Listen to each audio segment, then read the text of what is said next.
repeat where the Google Doc is? In the chat. It's in the chat. So we know about 2 forms of plagiarism. We've talked about word-for-word plagiarism, and somebody talked about copying somebody else's work and calling it your own without saying it's theirs. And there's a term for that we'll go over. Any other forms of plagiarism that anybody can think of? Those are the ones that I know. Yeah, so. Those are the most common, really, and that's the ones that most people know. So I get it. Well, there are 6 that we're going to talk about today. Okay, so these are the terms that we're going to talk about first. Common knowledge, attribution, paraphrasing, academic dishonesty, academic integrity, and intellectual property. So these come up a lot when we talk about plagiarism, and we find that not everybody really knows what these terms are. So let's go over them super quick. So common knowledge, you can totally guess. What is common knowledge and what are examples of common knowledge? Anybody have any thoughts? Just assuming that it should be something that's known. Like, sorry, never mind. Yes, like. No, you're good. You're on the right track. You're on the right track. Oh.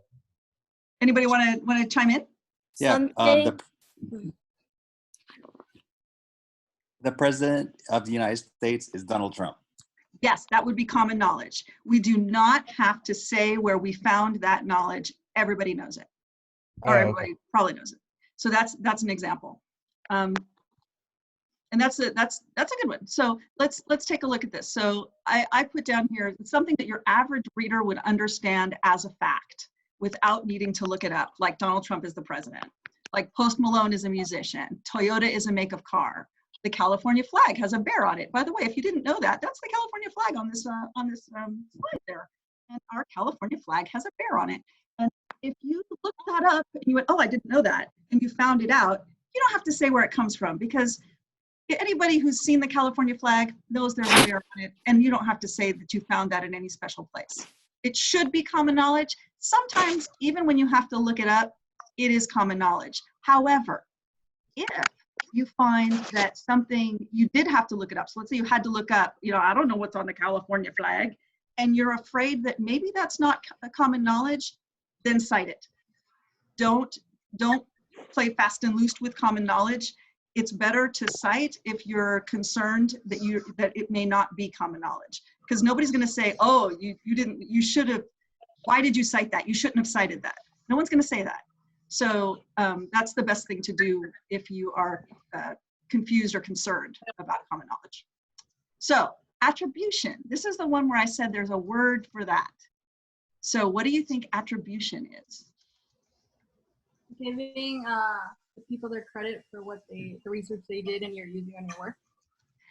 Giving credit where credit is due. If you use their work, you need to give them credit. And we're going to talk about all the different facets of that.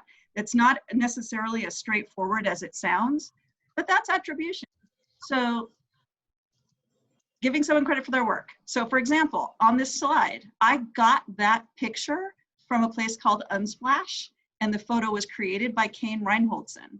So I'm giving him credit. I'm attributing this picture to him.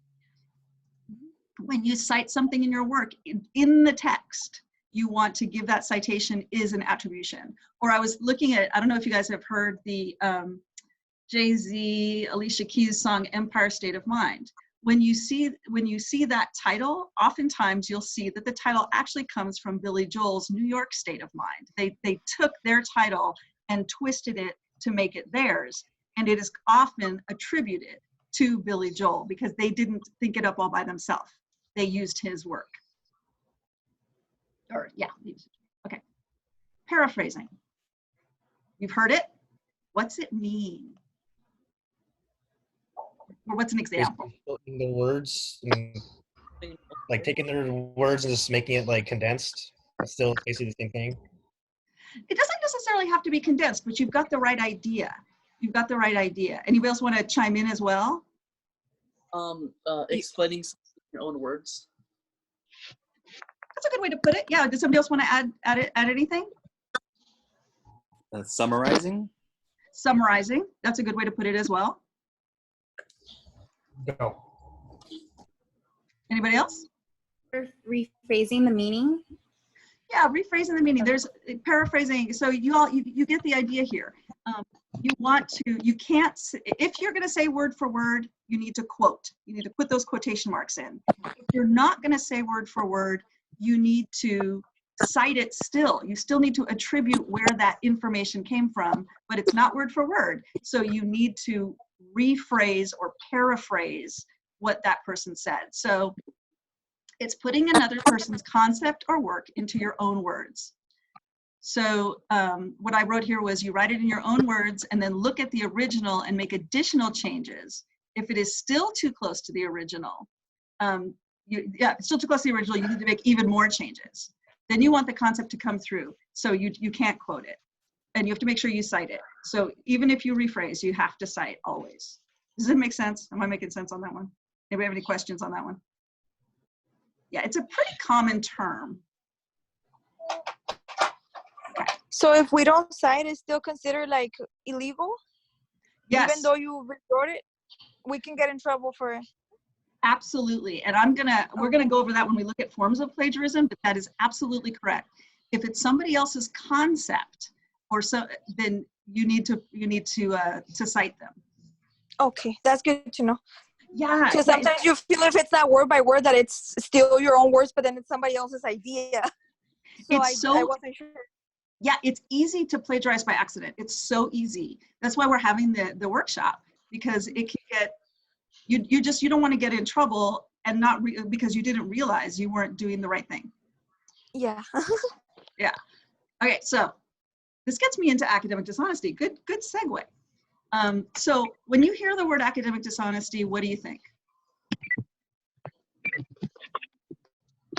Cheating. Like cheating, lying to get by or something. Mm-hmm. Yep, definitely. Anything else? Anybody else thinking anything else? Like at least like choosing to cheat. Or... Yeah, cheating. Is that what you said? Like choosing to cheat or lie. Like Yep, to cheat or lie. Yeah. Yeah. Anything else anybody thinks of when they think of academic dishonesty? Academic dishonesty is kind of the worst. It's falsification or misrepresentation of someone else's work as your own.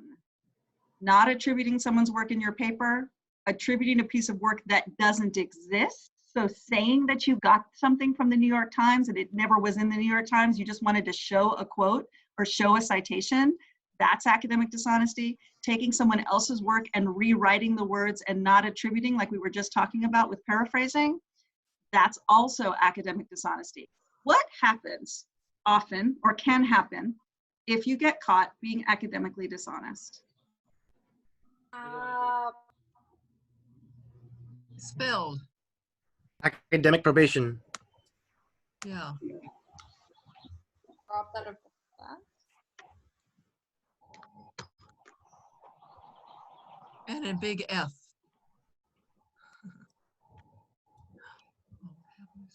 Your audio went away. I don't know. I don't think you noticed. Yeah, we can't hear you. How about now? Can you hear me now? Yep. Okay, I can good. hear you now. Thank you for letting me know. So yes, you can get a big F. So that one I got. What else what other than getting a big F, anybody else have any thoughts on what happened? What's that? I said academic probation. Academic probation, that can happen for sure. And expelled from the university. Yeah. There are universities that will expel you. Different institutions have different thoughts on the matter, but if it gets too bad, you aren't a student that's trying to learn, right? So yeah, it can be really bad. You don't want to be academically dishonest, and there are reasons for that. And that takes me to my next slide. Actually, you want to have academic integrity. That's my hint. This is what you want to have. So when we talk about academic integrity, does anybody have any thoughts about what that is? Like following the rules that like your like that teachers or like the school goes by. Yes, for sure. That is one form of academic integrity, big time.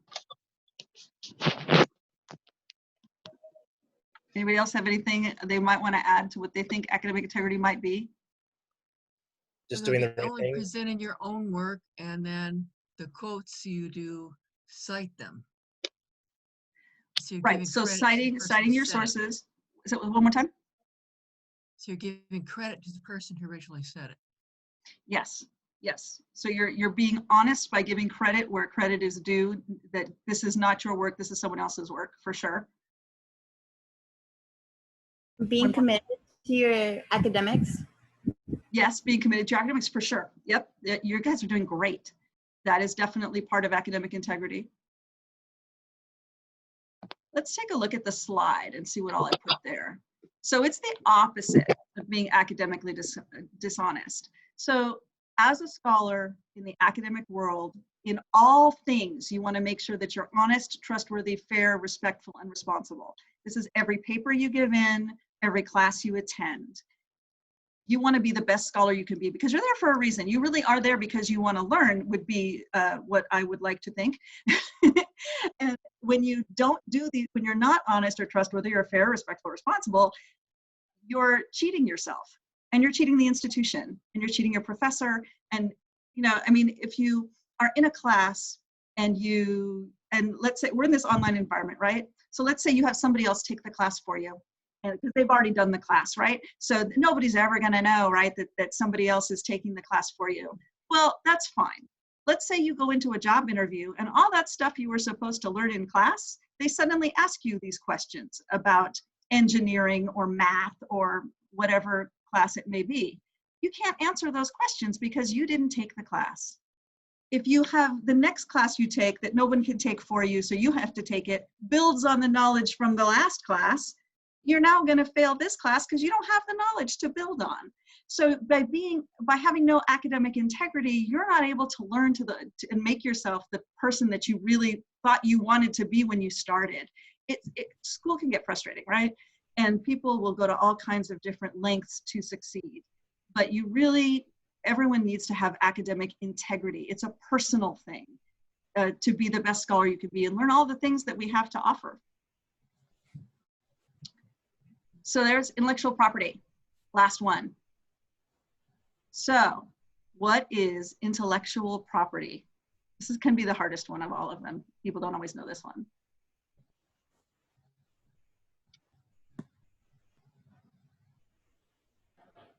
No idea. That's okay. That's okay. That's why you're here. It's something you could put the copyright mark on, Yeah. possibly.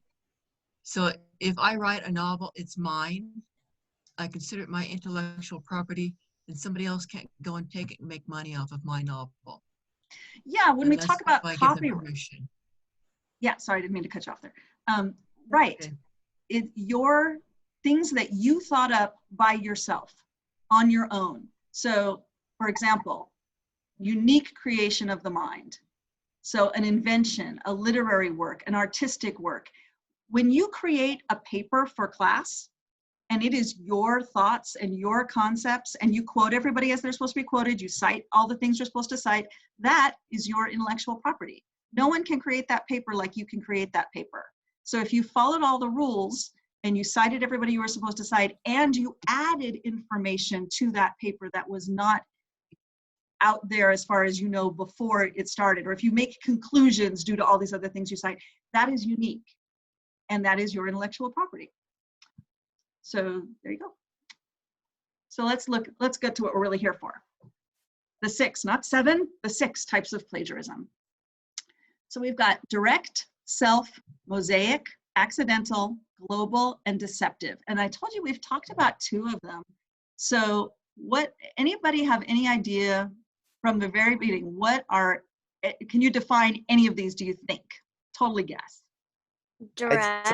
Accidental is you plagiarize someone obviously without knowing you did it.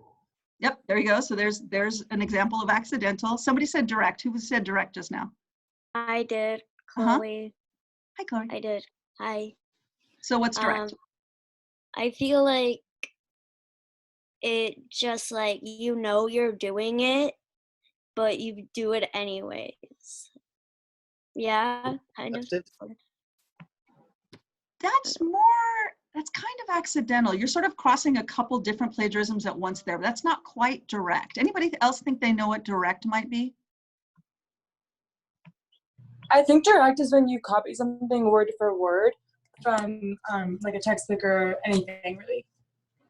Right, word for word is direct, which you could do accidentally, Chloe. That could happen without you even realizing it, right? You read it, you think for a while, you write, you just happen to write the same thing that you read. You didn't do it on purpose. So you can accidentally directly plagiarize, which is why it can get fuzzy. All of this can get fuzzy. Self-plagiarism, we'll get into that one. That one's a fun one. That one trips people out. Anybody have any idea what mosaic or global or deceptive plagiarism is? Is deceptive maybe when you're doing it, but you're trying to hide that you're doing it? Not quite. That's Is it- more, well, yeah, anyone want to jump in? This isn't deceptive when you make up a data or quote when it's not in fact real. Yeah. Okay. Yeah, it's more that. It's more that. And we talk about that, you're gonna have some light bulbs, I think, when we get to that one, because you've all been victims of deceptive plagiarism. Every single one of us has been a victim of that. And so, yep, you got it. Yep. Okay, so let's take a look at them. So direct plagiarism, copying someone else's work word for word. So we all know what a better way to handle this is. Somebody want to jump in? Paraphrase and write your own. Yeah, paraphrase it, write it yourself. What's that?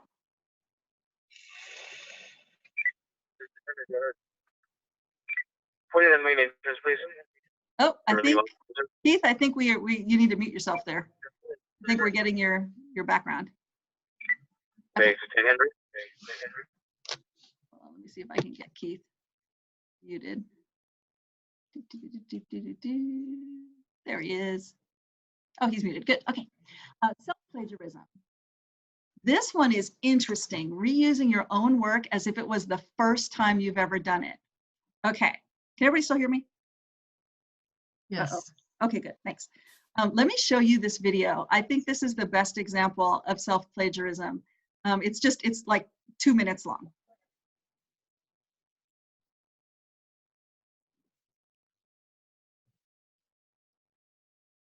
Can you see it? Yes. Okay, good. Yep.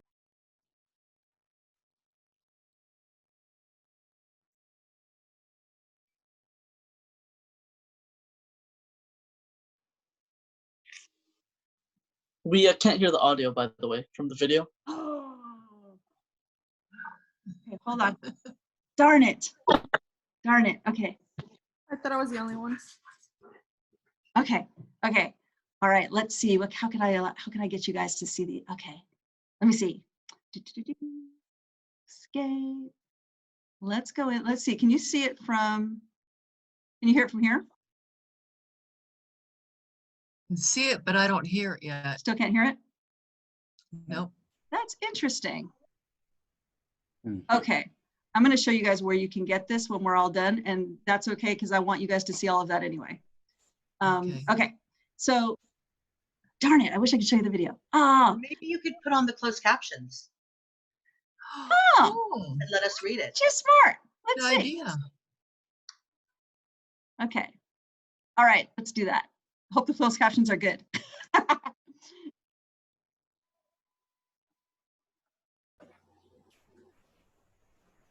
Oh, shoot.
So, let me escape here.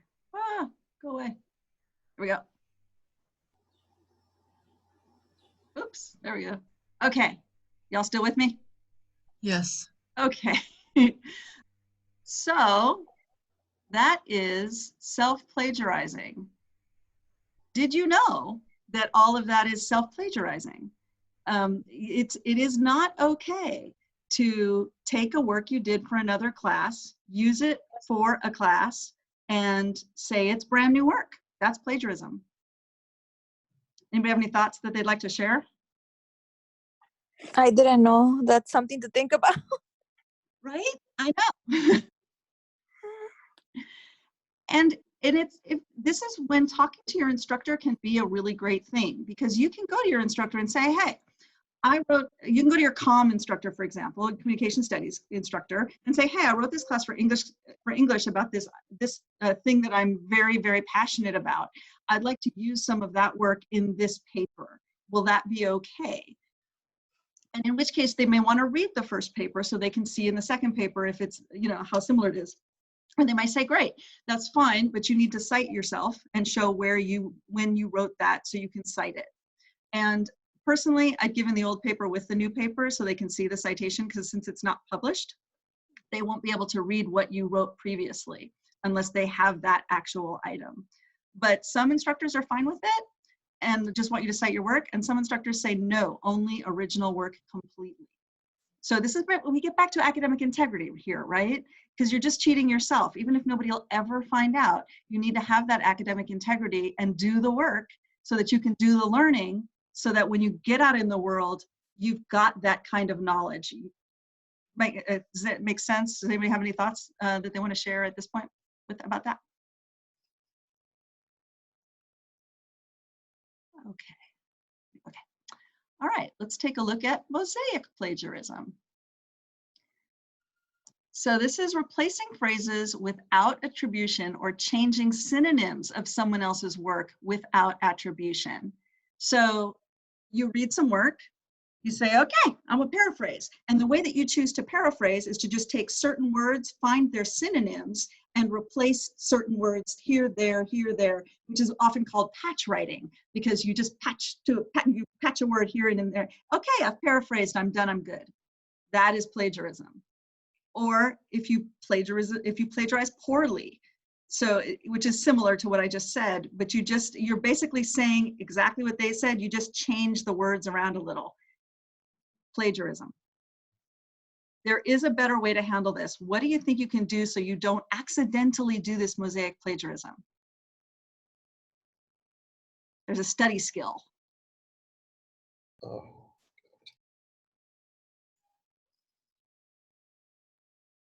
Do you quote?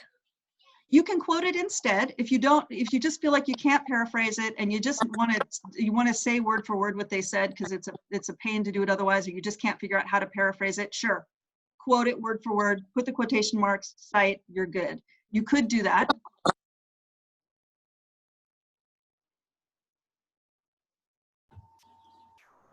Could you just simply cite the information? Just You in case. could. The trouble is you don't want to just quote. You don't want every citation you make to be a word for word quote. That can be an issue. So you want to have some paraphrasing in there, and you want to show that you have the chops to be able to do the writing. It takes some skilled writing, right? So you want to show that you have that skill. one of the ways that we do that is, you probably learned at some point in your education to take notes, as you read other people's work, as you get information, taking notes. And when you take notes, particularly as you get higher in the education level, you get more, when your college career gets longer. When you take the notes, you want to write with the note your citation. So it's all in the same place. So you know where to go back from. Because the problem that people have with taking notes is they'll say, okay, here I go. I read this thing, I take these notes, I read this thing, I take these notes. Then when it comes time to cite, they don't remember where they got that thing from. So you need to have a way to point your notes back to their original source. So when you do paraphrase, you can cite. Anybody have any thoughts before we move on that one, or? That's it. Hi. Hi. How are you? I'm good. Did you want to add to mosaic plagiarism, or shall we move on to the next one? Move on. Okay.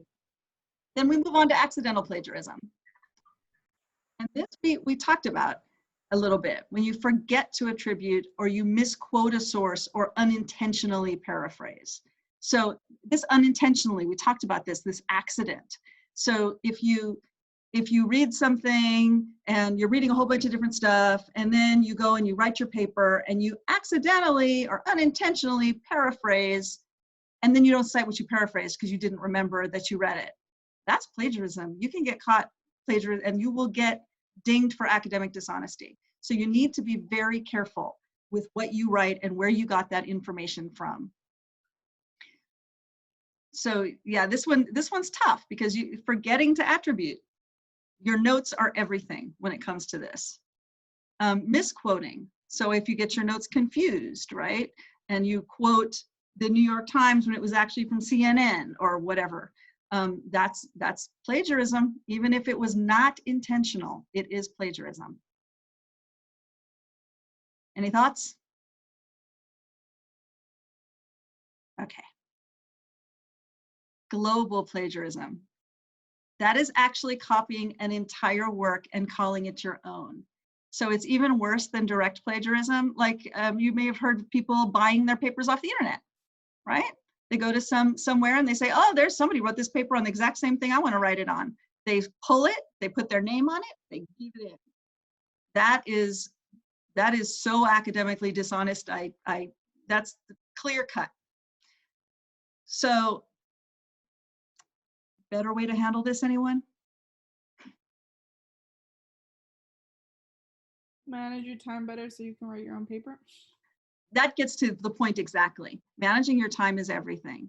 Procrastination is not your friend. Procrastination often leads to academic dishonesty because we get so frustrated and we get so concerned and worried, but you want to give something in. You manage your time. When you get that assignment, start that assignment. Don't wait because you can wait. This global plagiarism is rampant. It's easy to do, and you won't learn anything. And that just defeats the purpose of spending all this time and money on these classes. Just a little aside, getting a degree or certificate or any of the things that you're going to college for, the reason that your employers want to see this is they want to make sure that you can get through this rigorous process. Just the fact that you gained the knowledge is only one part of it. The other part of it is knowing that you can stick to something that's hard, get from start to finish successfully. That means something. That paper means that no matter what degree you're getting, no matter if it's an associate's degree or a bachelor's degree or a certificate of achievement, those things all mean that you were able to accomplish a difficult goal. And if you plagiarize, then you can't accomplish the goal. So your employer, if they find out that you plagiarized, well, that can cause you much trouble too when it comes to the work world. So do your own work. There you go. And lastly is deceptive plagiarism. And somebody already knew where we see deceptive plagiarism most often. Where is that? Come on, people. In the news. The news, fake news, right? How many clickbait?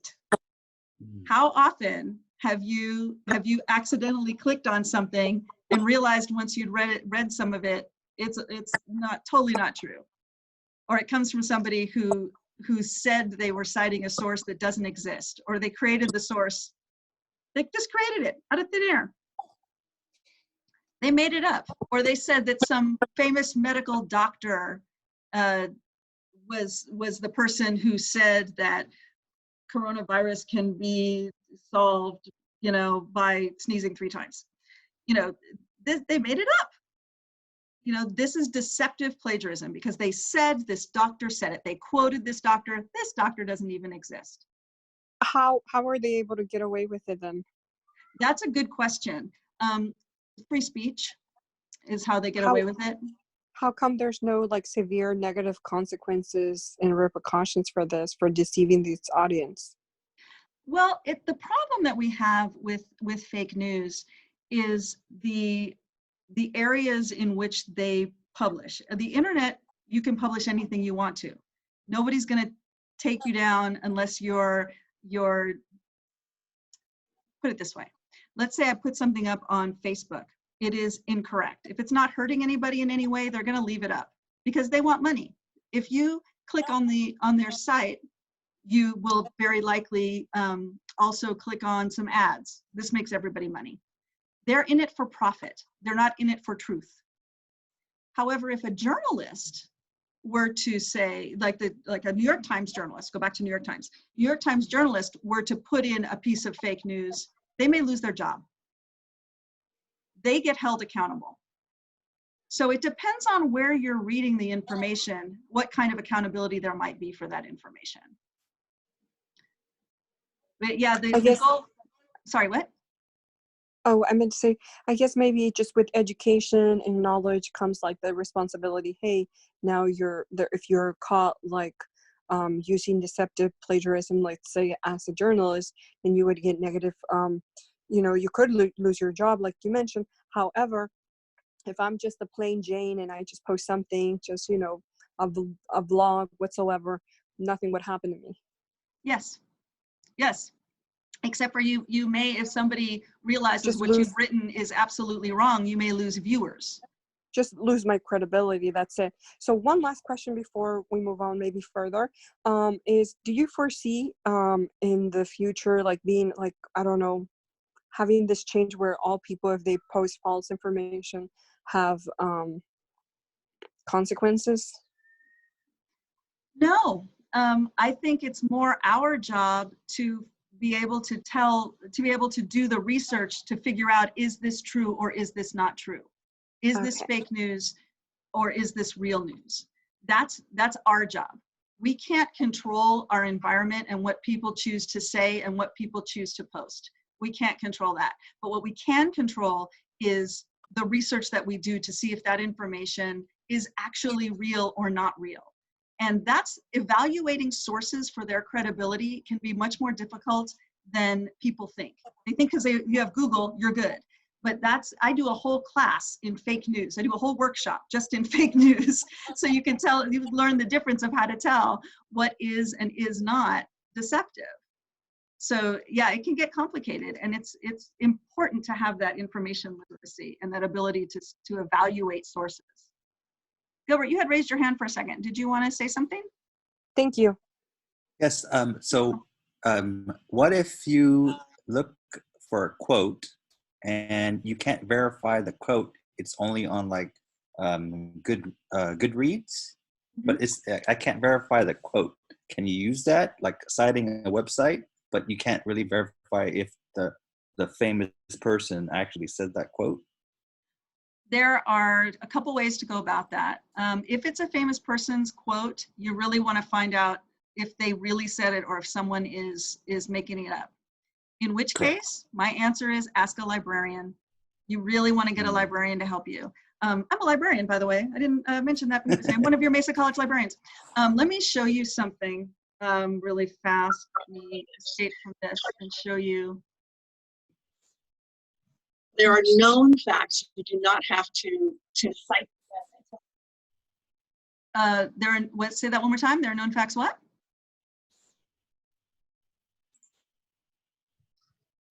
I think I missed something.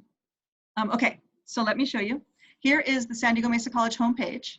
If you click here where it says library, you're going to get the library. If this black line doesn't exist, by the way, there are usually the hamburger little lines right here. If you click there, everything that's up in the black line, you'll get there. So if you click on library, you get us. And oops. And if you want to talk to a librarian, we have Ask a Librarian right here. When you click there, you can either get a research appointment with a librarian, which will be in Zoom. You can schedule one of those. You can call this telephone number, which actually will ring my phone. I forwarded it to myself. And you can get your questions answered, or you can do this live chat. This live chat is really great.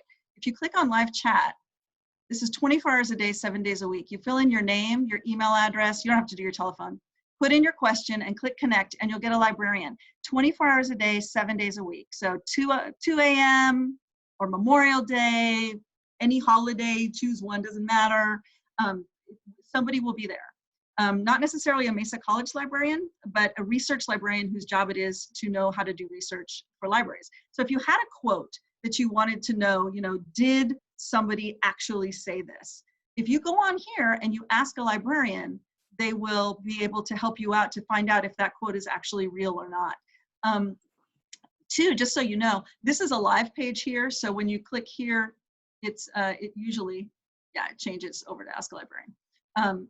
So you can control this and it'll change to be whatever you want it to be. And when the librarian wants you to see a web page, it'll fill this section right here. So you can see what they showed you, what they want you to see. And also, if you put your correct email address in there, you'll get a full transcript of the entire conversation. So you don't have to remember the things that the librarian said to you or what websites the librarian sent you to. Those will also be in the transcript. So I just kind of wanted you to see the Ask a Librarian page because it's helpful. Okay, thank you, appreciate it. Oh, you're welcome, you're welcome. Go back to... Just a quick question. Yeah. When will you be providing a workshop of fake news? If so, if you're giving any this year? We don't have one scheduled. I did one when we were back face to face this term. You can ask and see if they'll schedule one. I'm happy to give another one. The same email that you got that said you were having the writing workshop, if you reply to that and say that you want a workshop on whatever topic you want one on, you can see if they'll do it this term. I'd be happy to do it. They just have to set it up. I did not get an email, so do you know how I would set up for the email subscription? That's a good question. Why don't you write me and I will find out for you. Let me put my email in the chat. Faculty get the emails. Students, like for my students, got the information from me. Ah, that's good information to know. Requesting, no, you're not on the email list of workshops automatically, but hopefully your teacher will share it with you. Okay, so there's my email. I can, if you send your request to me, I can send it along to the writing workshop people. How's that? So anybody who feels like sending a request, yeah, no worries, no problem. Okay, so that was deceptive plagiarism. So I think we're all good there. Was any questions so far on that? Okay, I think we kind of covered it. Okay. So here's something else I want you to know. There's a guide that I created that's on the library website that goes over all the things that I just talked about. And I want to show it to you. So let me go back to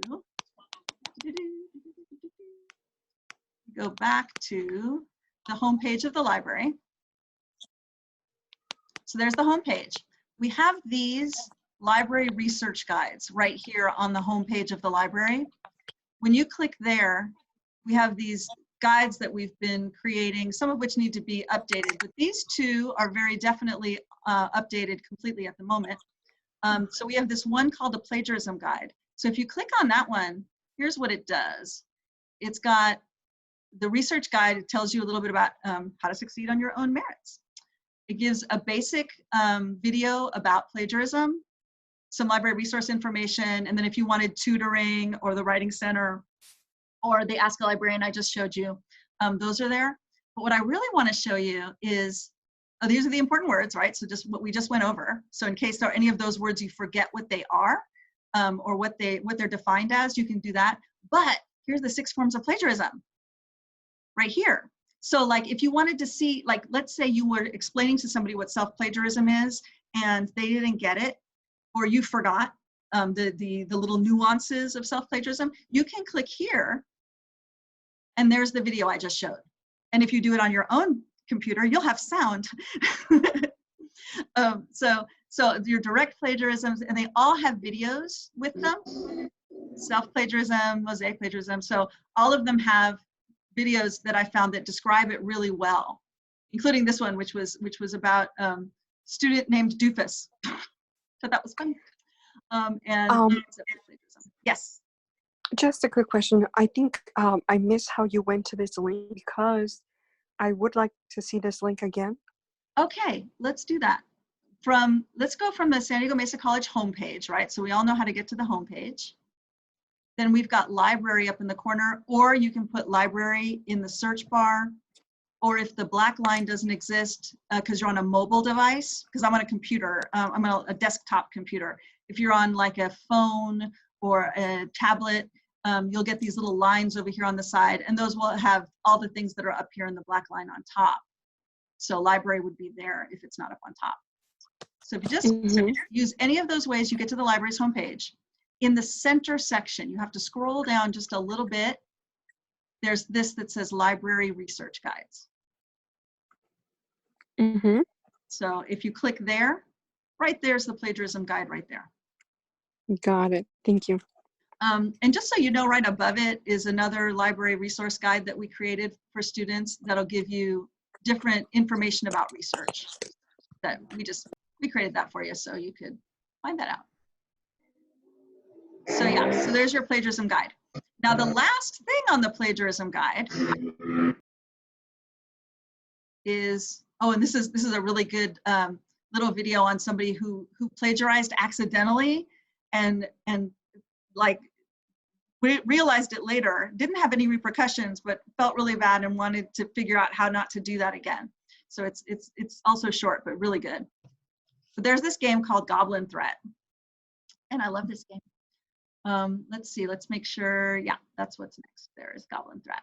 Okay, so let's take a look at Goblin Threat.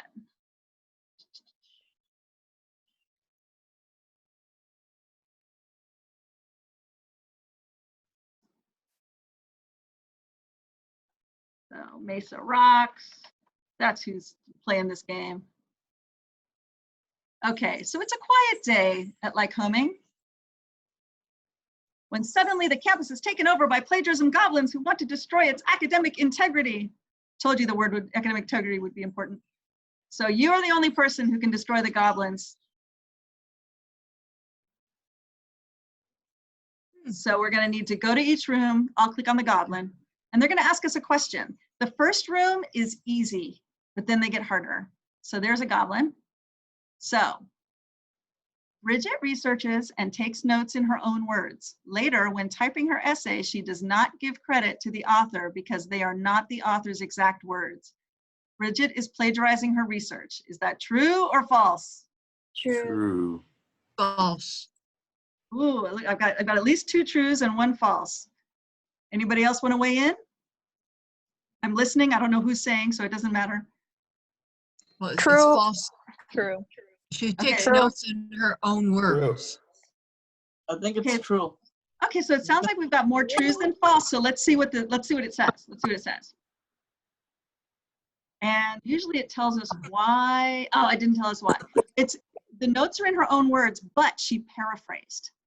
So the concept was still theirs. She was just rephrasing their concept. So she needs to give credit to the concept.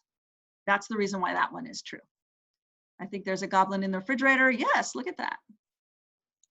Ginger can copy from an encyclopedia. That would be like Wikipedia is an encyclopedia. without citing the source, because this information is considered common knowledge. So if it is an encyclopedia article on the giraffe, and it says giraffes have a tendency to be this big, this heavy, this tall, she figures that's common knowledge. Is it? Does she need to cite it or not? Or so it's everything in the encyclopedia is a common knowledge, or it depends on the information. Depends on the information. Depends on the information. Okay, sounds like I've got more depends on the information than anything else. Let's take a look. Oh, we're correct again. When we're not correct, it'll tell us why, but that is correct. Okay, I think there's one in there. I've played this game a couple times. That's an ugly goblin. Okay, Tara can use an article in an online database without citing it if it contains only information found in other articles. She only uses the abstract, which is the summary of an article. She can never do this, or it was used in class discussion. A, B, C, or D, people? C? I think so. Sir. C. C. C. Okay. All right, so it's like we got C. Here we go. The first room's, I love the first room. It makes me feel so good. Let's see where the last one is. Ah, there it is. Okay, so we've got to put these in the right place. So the benefit of citing sources, drag the following benefits. So adds credibility, true or false? True. True. True. It likes that. It avoids arrest, true or false? True. Helps reader find your sources. True. True. That is the reason we cite, by the way. We want people to be able to know where our information came from and even check our work or go read that work for themselves and see if they want to use that work, or they think it's so interesting they want to read the whole thing. Okay, benefit, it respects intellectual property, true or false? True. True. Avoids plagiarism. True. Oh, there was no false. Citing your source avoids plagiarism, shows respect for intellectual property, helps your reader find your sources, and adds to your credibility. Plagiarism is immoral, but not a crime, so you will never get arrested for it. Try again. We were wrong. Even if you're wrong, they tell you why. Okay, so we cleared this room. So let me show you. I think we cleared this room. Or is there another one? Is there another? Oh, there's one goblin left. Oh, that's because we did it wrong. Okay, hold on. Avoids arrest. That was false, right?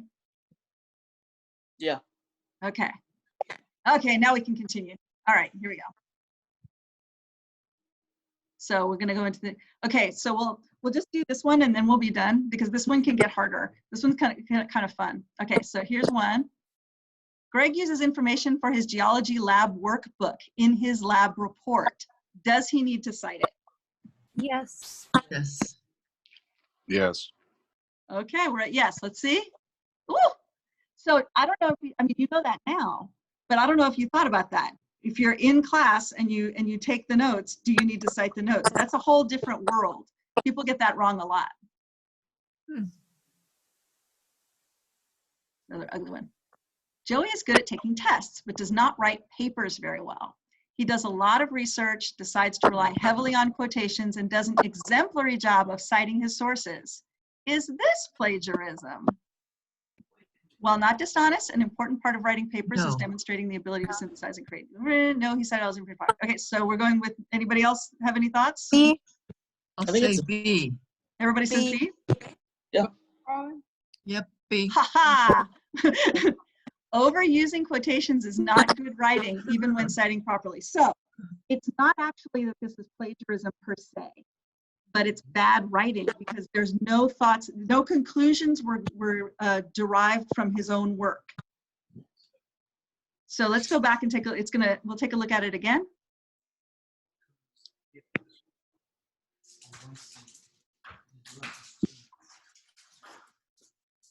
So this is why the seventh form of plagiarism that we didn't talk about, this is kind of the seventh form of plagiarism, because really it's all somebody else's work. It's not your own work at all. So in a way, it is really mosaic plagiarism, or because what you've done is you've taken other work, although you've cited it. So it's not really mosaic. That's why it's a 7th form. So my puppy's making noises. Okay. All right. So we're going to say A then, so we can go. See, the neat thing about this game is it gets harder and harder. So we're just going to clear this room. Eric found an article online from his PowerPoint presentation which addresses issues he has been discussing in class. How can he responsibly include a direct quote from this article in his presentation? A, B, C, or D?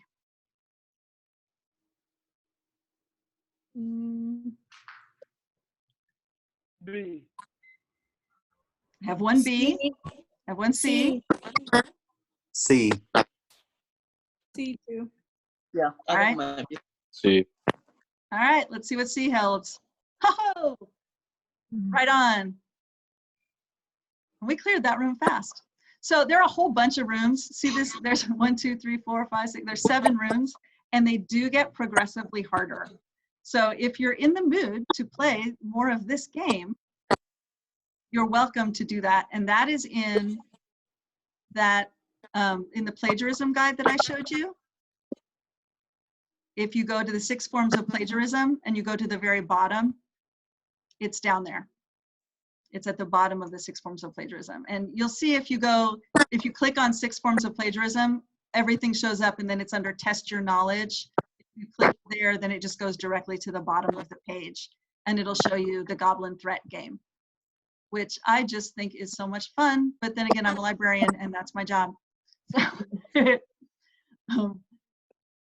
So if you need me or any librarian, you can feel free to contact me. I'm Allison Gerganis. I've been with the library for 13 years at Mesa, and I love my job, and I don't know why everybody doesn't want to be a librarian. So there you go. So does anybody have anything they would like to share with the group? Oh, look at all these people that are in here. Oh, I just stopped sharing and I saw all the people. How nice. Okay. We have a popular class. Oh, it's so much fun. If you didn't sign into the workshop, if you go to the top of the, if you would please sign in, and I'll show you the, at the very top of the chat, or if you go to, share my screen again. If you go to this, that bit.ly there, bit.ly/plagiarism workshop May 5, 2020. You can sign into the workshop and show them how many people showed up today, which would really be awesome. That'd make me super happy, and make them happy because they want to make sure that these workshops are actually being attended and that people are finding them useful. And you can even tell them, if you have any comments, or write me and I'll send them straight forward. And even if you want to tell me something about the workshop, feel free to send me an email. I'm happy to take any constructive criticism or anything that you would like to say. I am not shy about those things. Allison, Okay. this is wonderful as always. Thank you. Thanks, Donna. Yeah, this is so much fun. Like I said, everybody, I don't know why everyone doesn't want to be a librarian. I love my job. Okay, take care, Allison. Bye, students. A lot of my students are here, so that's awesome. Oh, yay! Yay. Thanks, everybody. I'll leave this up. Thank you, Allison. You're welcome. Thank you. Thank you. You're welcome. Oh, I wish you were all my students. Bye. Bye-bye. Bye. Thank you very much. You're welcome. You're welcome.